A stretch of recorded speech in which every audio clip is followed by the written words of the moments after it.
It's locked. Tippett has made an egregious error. It's time we talked.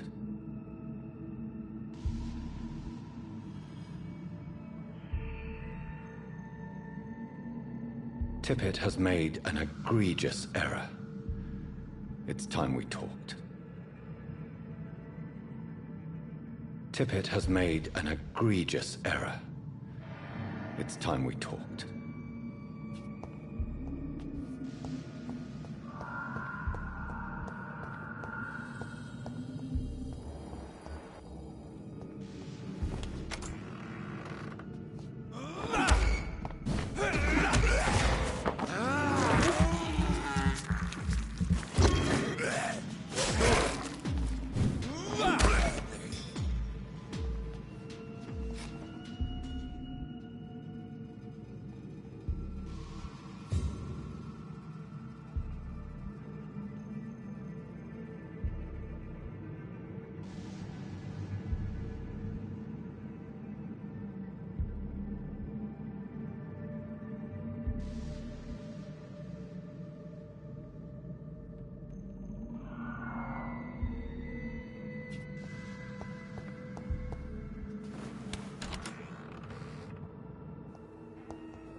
Skals can be so ferocious.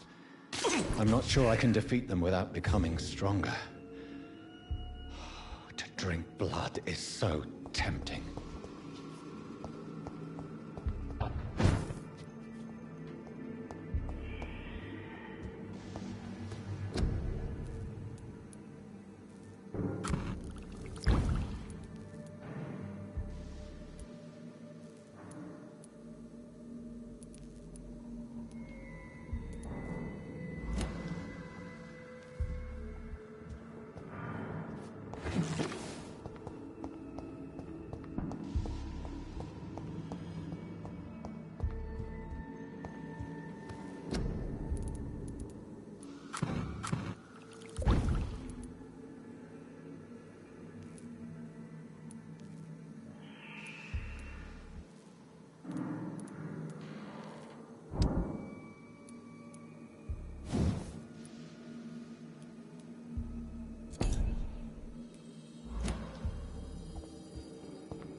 Sodium hypochlorite. Dangerous to administer, but efficient in the proper dosage.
Good evening, miss. I'm Dr. Reed, the new surgeon at the Pembroke Hospital. And who are you? Your name has no meaning to me, mortal. You're nothing but dust blown by the winds of eternity. I beg your pardon? What are you begging for, mortal? My clemency? Well, tonight maybe I'm inclined to mercy. You'll never forget the night you met Thelma Howcroft. You keep calling me mortal. Why is that? And if I'm mortal, what are you? Well, Dr. Reed, if you must know, I'm a vampire. I'll leave you, Mistress of the Dark, to your nocturnal activities.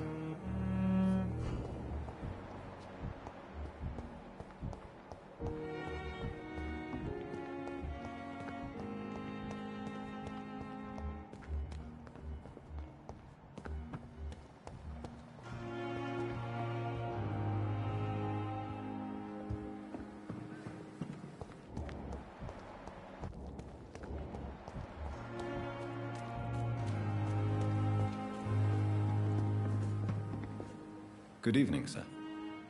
So it is true. The famous Dr. Reed has joined us. I can't think of any better news during these terrible times. Actually, yes. We met once before, at the Rockefeller University in New York. Dr. Tippett's, yes, I remember. I was assisting Professor Carell in his research about coronary bypasses. He had nothing but praise for you. He was also very confident about your future. And look at you now. Eminent surgeon and blood transfusion specialist.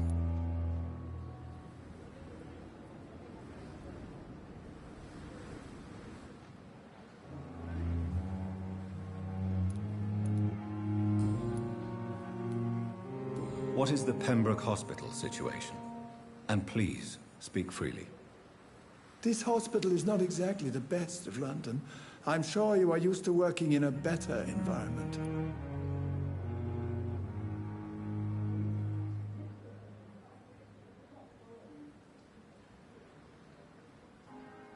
Do you need any medical assistance yourself, Doctor? Come on, don't be ridiculous, dear colleague.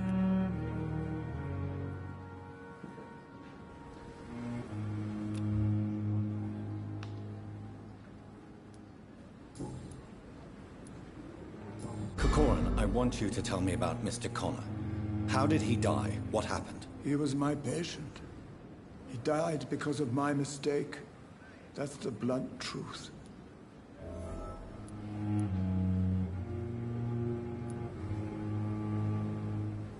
Who was this patient? I don't know. Some sick man from the docks, maybe a fisherman. I had no time to talk with him. No one claimed a body.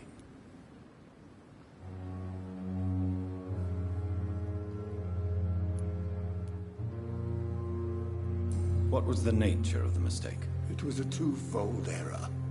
My diagnosis was wrong, and the administered dosage was too strong. Why not stop practicing? Are you mad? I killed that man, I admit it, and it won't happen again. I have saved so many lives since then.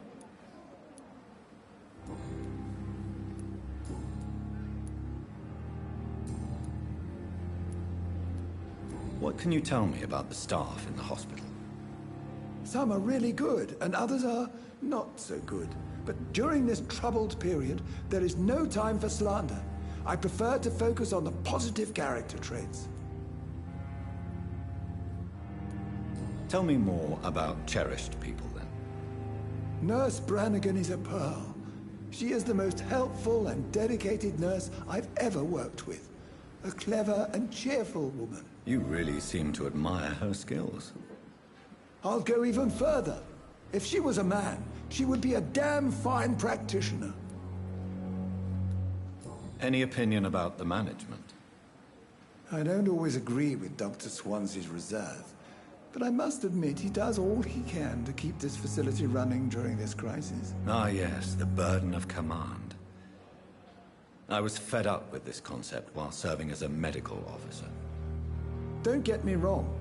Swansea's a good administrator. I just wish he would get out of his office now and again. What is the Pembroke Hospital situation? And please, speak freely. This hospital is not exactly the best of London. I'm sure you are used to working in a better environment.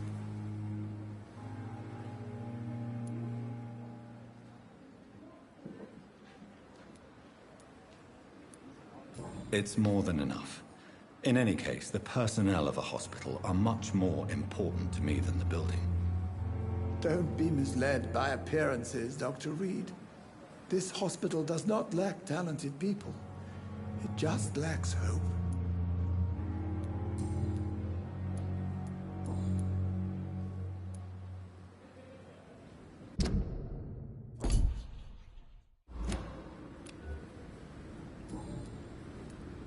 Goodbye, Dr. Tibbets.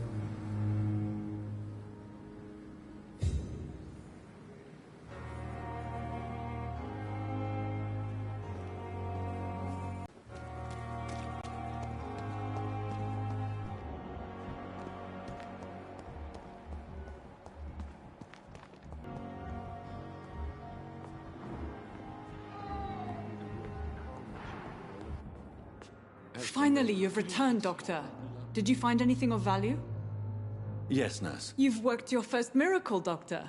Now, this patient here needs immediate treatment. Duty calls. When the storm has passed, I'll show you how to mix the remedy yourself with the same basic ingredients. Many thanks, Doctor. When you've finished, you ought to report to Dr. Swansea in his office. He's been looking for you. Seemed pressing.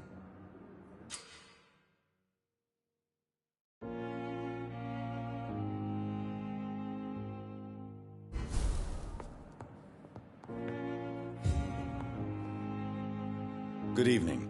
I'm Dr. Reed. Can I help at all? No, Really? Why are you here, then? I don't want to talk. My throat hurts too much. I suppose that this pain is the reason you're here. Is someone taking care of you? Yes. And no. Could you at least tell me your name, sir? Mortimer. Mortimer Goswick.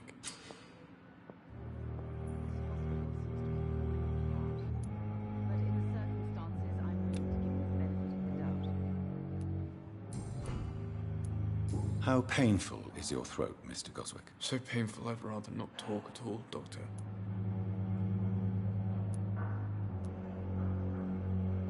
I'll let you get some rest, then. I'm all right. Don't waste your time with me. Good evening, madam. Can I help you? It's my son who needs you, sir. I'm Dr. Jonathan Reed. How can I help your son? I'm Beatrice Goswick, mother of Mortimer Goswick. Could you check on him, please, Dr. Reed? I've heard much of your talents as a physician. Goodbye, Mrs. Goswick. Good evening, Mr. Goswick. How are you? I'm okay. Do you need any help? I'm afraid I may, sir. I don't mean to be a burden. You are not a burden, sir. Healing you is my responsibility. And you have my gratitude for that. I have to go now, sir. But don't hesitate to contact me if you need any help. I'm all right. Don't waste your time with me.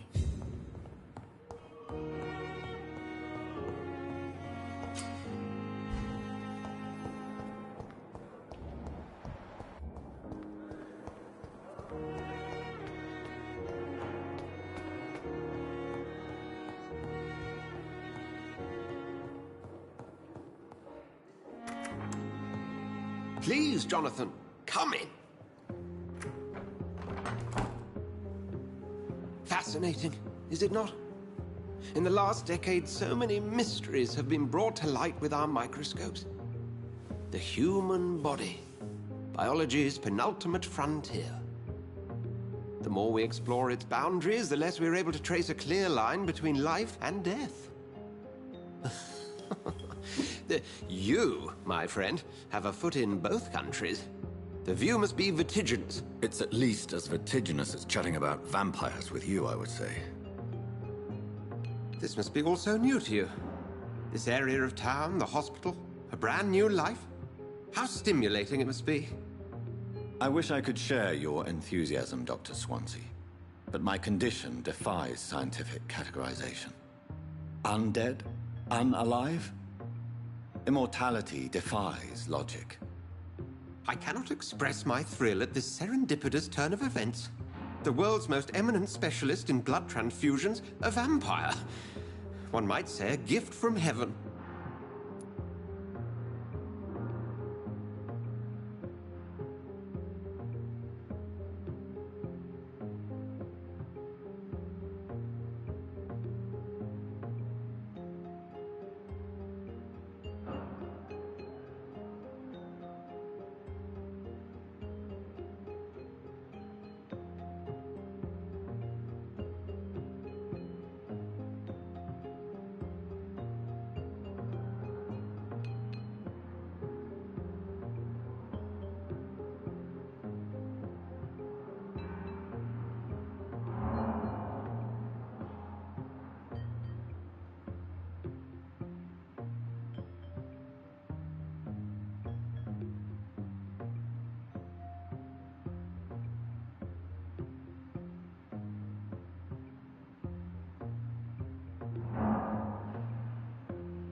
It may seem strange, but your words have brought me some comfort here.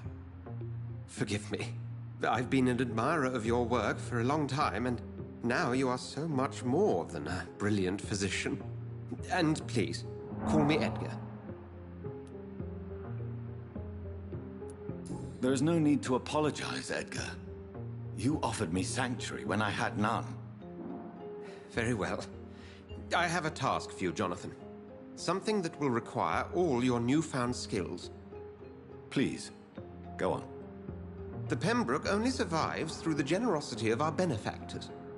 Unfortunately, our main donor has found herself in a bit of a bind. Now, if you could help her out... A spokesman or politician is what you need. That's not my calling. And until I come to understand what has happened to me, I require discretion. Discretion is in order, Jonathan. Lady Ashbury has recently received rather indelicate correspondence that, if revealed, would jeopardize her position. And you would like me to eradicate this threat? By the stole, of course not. I would just like you to pay her a visit. Her ladyship is certainly near the tents outside, tending the sick. You can't miss her. Look for someone impossibly delicate. Accepted. I'll see what kind of trouble Lady Ashbury is in.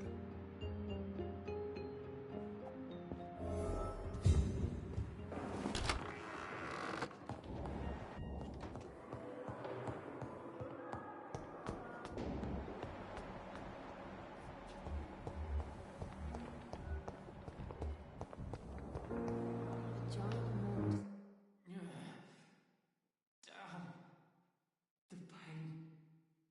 It's there again.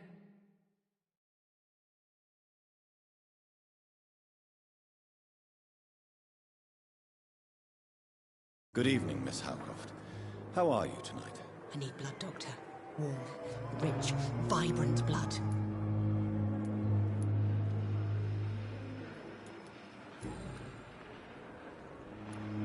And why do you believe you're a vampire? I don't need to believe anything. It is what I am. It is what I feel within this hollow shell of flesh. Please, describe to me how you feel. What is it like to be a vampire? I can hear my body crumble from the inside as my flesh cracks and fades. I sense the last pulse of postulant blood within my drying veins. I need new blood. I see. Have you ever heard of Cotard's syndrome, Miss Howcroft? Never. It's a mental illness discovered by a French neurologist named Jules Cotard. The affected patients are delusional. They believe that they are putrefying, that they are dead, a ghost or a ghoul, or in your case, a vampire. Delusional, you say? Oh, sad and petty mortal.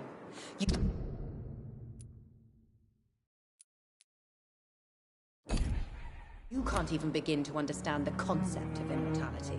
And you think it is I who am delusional. I'm assuming you must be a patient here. Am I right, Miss Howcroft? It's only a cover. To hide from my enemies. I can leave whenever I want. As a woman, a spirit, fog, or bat.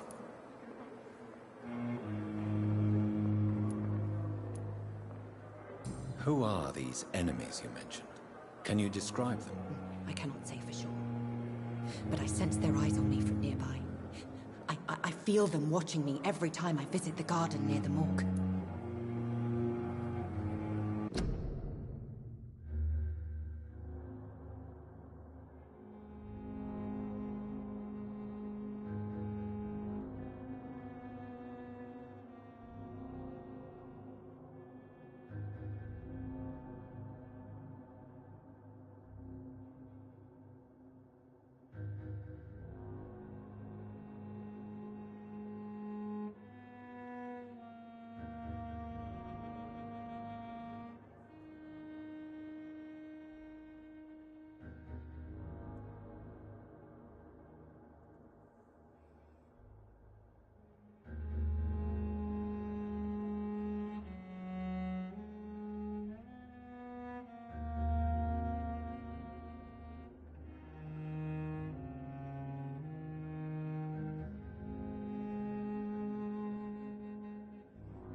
The staff here are not your enemy.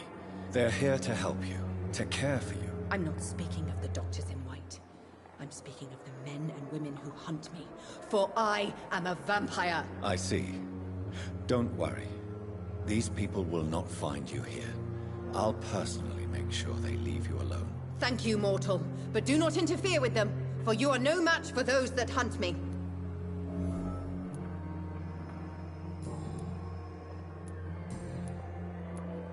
Have you heard of any blackmailing going on within these walls? I have no time for mortal games.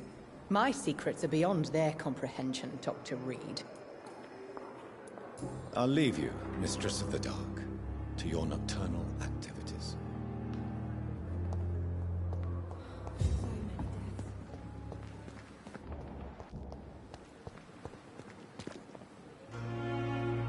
Good evening, sir.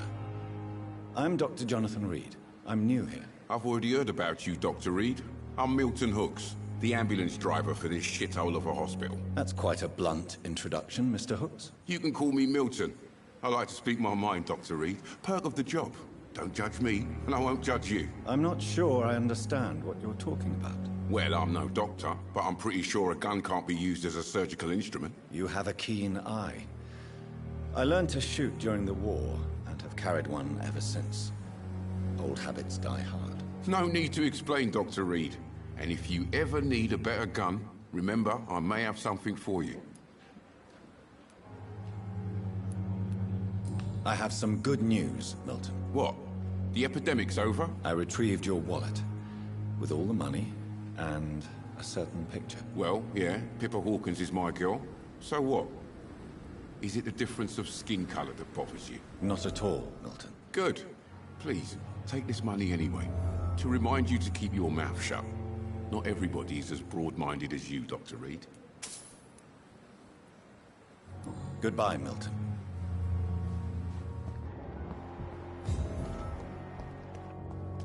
And I thought last summer's epidemic was different. The flu took my dear wife, Emily. I take comfort knowing we'll soon be together again. Mr. Rainfield, that's no way to talk. You're in good hands here, and we'll be up again soon enough.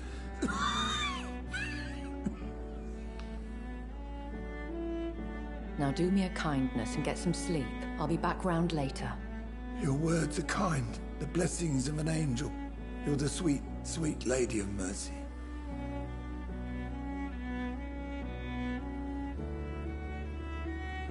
Good evening, Dr. Reed. It's a pleasure to see you again. You seem surprised. Dr. Swansea has brought me up to speed concerning your recent appointment to Pembroke Hospital. You're a the lady who saved me that night, before vanishing into thin air. I remember you from the pub with Dr. Swansea. Indeed. Allow me to introduce myself formally this time. My name is Lady Ashbury. I remember you well, in spite of the brevity of our encounter.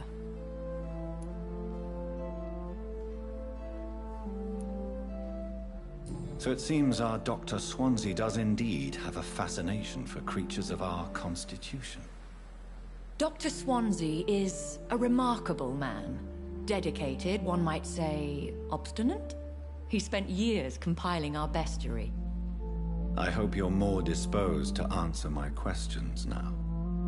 You must have countless questions, but our rather urgent matter first. Swansea has explained. My cover, if you prefer, has been compromised.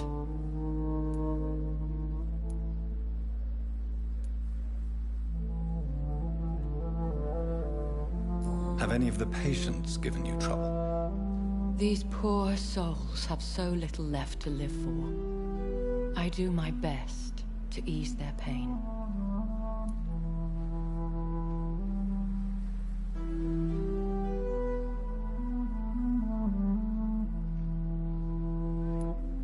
The world would be a better place if it were cared for by women like you.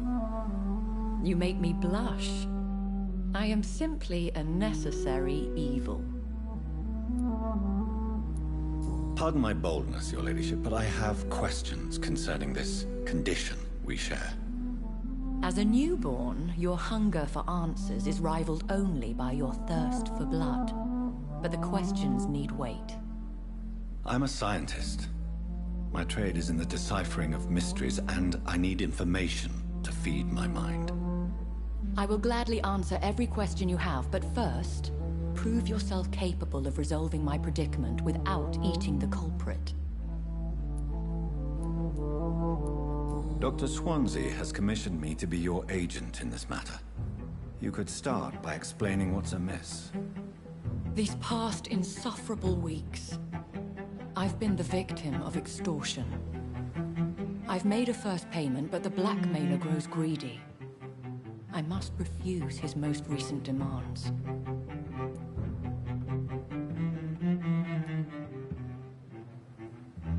Who would be so foolish as to threaten you? A kindred spirit. Even if it were the case, and I highly doubt it, a vampire would have asked for something more valuable than money. My suspicions lean toward a patient, or their family. What are your expectations? Please be precise. As the newly appointed surgeon of this hospital, you are in an excellent position to ask innocent questions, and deftly learn the identity of my blackmailer. If we're dealing with an ordinary criminal, surely you've the means to deal with it yourself, if I may. As immortal tradition doth dictate, all fangs and hypnotic eyes ablaze, the blood would run like a river. That's what I hope to avoid. Violence has a tendency to spiral out of control. Please continue. Every detail is essential. I'm your man. My embarrassment in this matter is eclipsed only by my shame at having put the hospital at risk. The threat from our anonymous scoundrel is clear. A list of dates. My visits coinciding with the dates of suspicious patient deaths due to massive blood loss.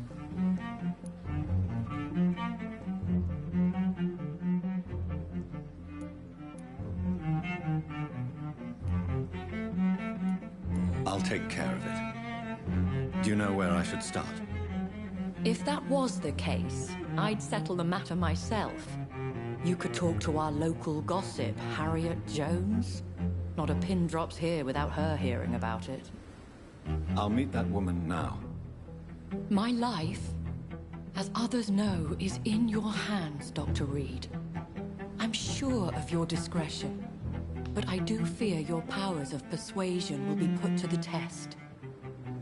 When this is resolved, I'll be your obligé. I'll answer all questions in regards of your condition.